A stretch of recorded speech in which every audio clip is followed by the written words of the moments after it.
আসসালামু আলাইকুম প্রিয় ভিউয়ার্স, আশা করি সবাই ভালো আছেন। আলহামদুলিল্লাহ আমি ভালো আছি। মুক্তার শখের রান্না থেকে সবাইকে স্বাগতম। তো আজকে আমি জিলাপি তৈরি করব। এই রেসিপিটি আপনাদের সঙ্গে শেয়ার করব। কিভাবে জিলাপিটি মচমচে এবং রসালো হবে এটাই শেয়ার করব। তো চলুন মূল রেসিপিতে যাওয়া যাক। তো এখানে আমি 1 কাপ ময়দা নিয়েছি। এখানে আমি ময়দা দিয়ে এই জিলাপিগুলো তৈরি করব। তো হাফ চামচ বেকিং সোডা নিয়েছি। তো সোডার সঙ্গে যে কোনো একটা টক জাতীয় জিনিস লাগবেই। তো এখানে লেবুর রসও দেওয়া যেতে পারে, টক দই দেওয়া যেতে পারে। তো আমি 1 চামচ ভিনেগার নিয়েছি। ভিনেগার সবার ঘরেই থাকে, আমরা আচার করতে ভিনেগার ব্যবহার করি। তো এখানে 1 টেবিল চামচ রান্নার তেল দিয়েছি, আপনারা চাইলে ঘিও দিতে পারেন। তো এগুলো এখন ভালোভাবে মিশিয়ে নেব। একসঙ্গে মেশানো হয়ে গেলে এখানে আমি নর্মাল তাপমাত্রার পানি দিয়ে অল্প অল্প করে একটা ব্যাটার তৈরি করে নিব। এখানে আমি 1 কাপ পানি নিয়েছি।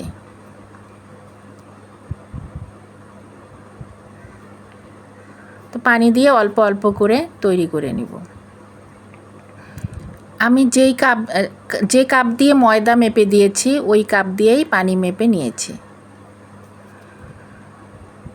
তো একসঙ্গে সব পানি দেওয়া যাবে না, কিছুক্ষণ পর পর পানি দিয়ে দিয়ে আমি মিশিয়ে নিব। একসঙ্গে দিলে পাতলা হয়ে যেতে পারে, ব্যাটারটা বেশি পাতলা করা যাবে না।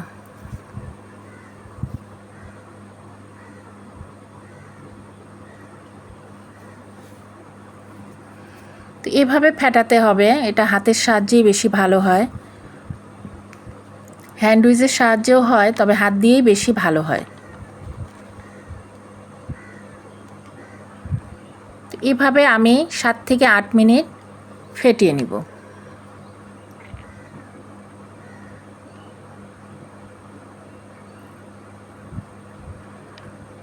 আমার একটু পানি বেঁচে গেছে।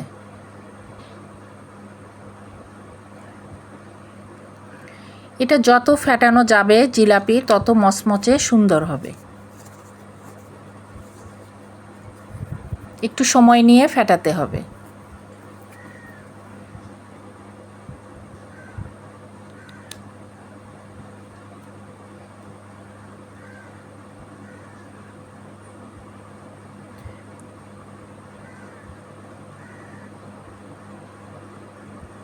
তো উপর থেকে ছাড়লে নিচে যেন জমে থাকে, তাহলে বোঝা যাবে ব্যাটারটা আমার তৈরি হয়ে গেছে।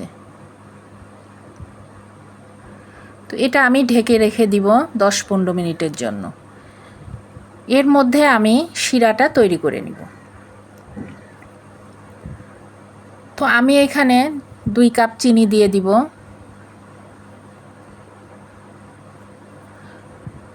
ময়দা যে কাপ দিয়ে মেপে নিয়েছি ওই কাপ দিয়েই 2 কাপ চিনি দিয়ে দিলাম।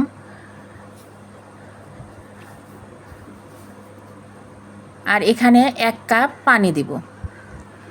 2 কাপ চিনির জন্য আমার 1 কাপ পানি লাগবে। তো এটা এখন নাড়তে থাকবো। এটা বেশিক্ষণ জাল করব না, একটা বলক এসে গেলেই এটা হয়ে যাবে। তো এখানে আমি একটু ফুড কালার দিয়ে দিচ্ছি। এখানে আমি জর্দা রং ব্যবহার করেছি। এটা আপনারা না চাইলে নাও দিতে পারেন, সমস্যা নেই। এটা একটু কালার হওয়ার জন্য আমি দিয়েছি।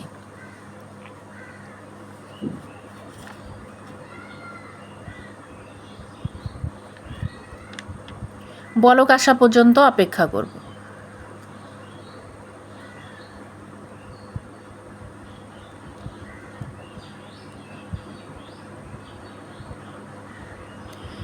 এখানে আমি লেবুর রস দিয়ে দিচ্ছি, খুব সামান্য। অনেক সময় শিরাটা জমে যায়, তো লেবুর রস দিলে ঠান্ডা হওয়া পর্যন্ত এই শিরাটা জমবে না। এখন আমি 2 থেকে 3 মিনিট জাল করে নিব।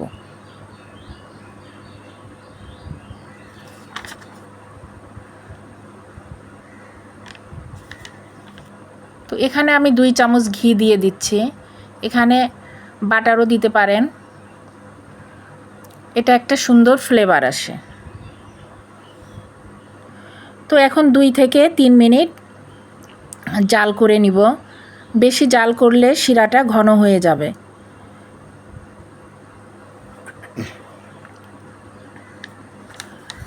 তো শিরাটা হয়ে গেছে। এখন এখানে আমি একটা ময়দার প্যাকেট নিয়েছি। এই ময়দার প্যাকেটে আমি এই ব্যাটারগুলো ঢেলে নিব।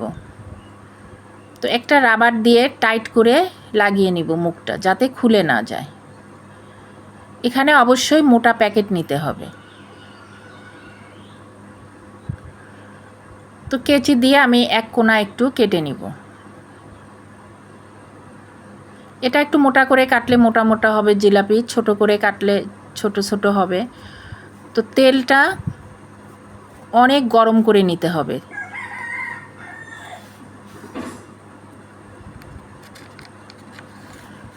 তেলটা গরম করে এভাবে জিলাপিগুলো ছেড়ে দিব। তো আমি জিলাপি বানা অত এক্সপার্ট না, আমার জিলাপিগুলো ওরকম গোল হচ্ছে না, তবে খেতে অনেক টেস্ট হয়েছে, স্বাদের কোনো কমতি হয়নি। তবে বানাতে বানাতে আস্তে আস্তেই আপনার গোল হবে, বানাতে বানাতেই শেপটা ঠিক হয়ে যাবে। তো তেলটা খুব গরম করে নিতে হবে, তা না হলে জিলাপিগুলো ফুলে উঠবে না। তো যখন ফুলে উঠবে তখন জালটা মিডিয়াম আঁচে করে দিতে হবে। তো এভাবে লাল লাল করে ভেজে তুলে নিতে হবে।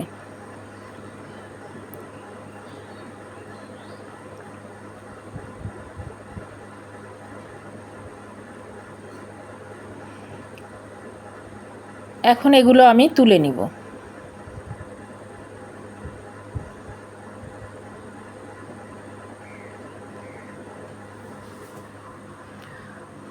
খুব বেশি তেল লাগে না এগুলো ভাজতে, দেখুন আমি কতটুক তেল দিয়েছি। এখন সাথে সাথে গরম অবস্থায় চিনির শিরায় দিয়ে দিব। তো এটা গরম অবস্থায় দিতে হবে এবং শিরাটাও গরম থাকতে হবে। খুব বেশি গরম না হলেও চলবে, তবে ঠান্ডা হওয়া যাবে না। এভাবে দিয়ে চেপে চেপে উল্টিয়ে পাল্টিয়ে দিতে হবে। দিয়ে বেশিক্ষণ শিরায় ডুবিয়ে রাখা যাবে না, তাহলে নেতিয়ে যাবে। 1 মিনিটের মধ্যেই তুলে ফেলতে হবে। তো এখন এগুলো আমি তুলে নিব। আবারও বলছি, তেলটা খুব গরম অবস্থায় জিলাপিগুলো দিতে হবে, যাতে দেওয়ার সাথেই জিলাপিগুলো ফুলে ওঠে।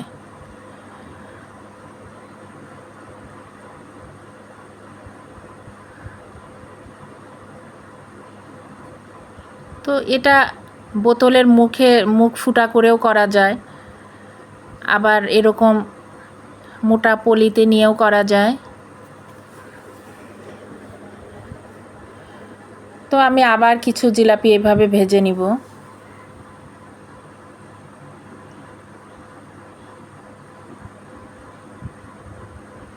তো দেখা যাচ্ছে আমার জিলাপিগুলো বাঁকা তারা হয়েছে, হলেও স্বাদ হয়েছে খেতে।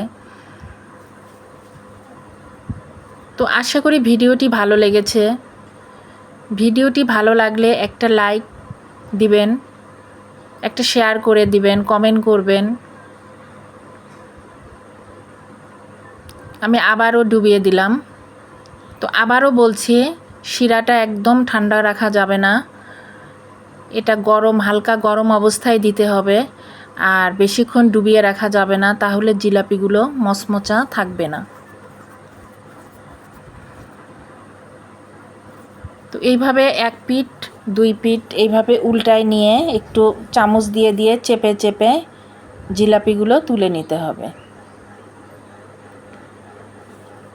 একটা গরম পানির পাতিলের উপরেও শিরার বসায় রাখলে, কড়াইটা বসায় রাখলেও শিরাটা গরম থাকে।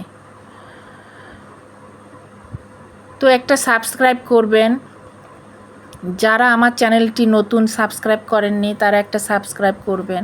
তো হয়ে গেল আমার রসালো মচমচে জিলাপি ভাজা। তো আশা করি রেসিপিটি ভালো লেগেছে। তো সবাই ভালো থাকুন, সুস্থ থাকুন। আগামীতে আবার কোনো রেসিপি নিয়ে আসব ইনশাআল্লাহ। আল্লাহ হাফেজ। আসসালামু আলাইকুম।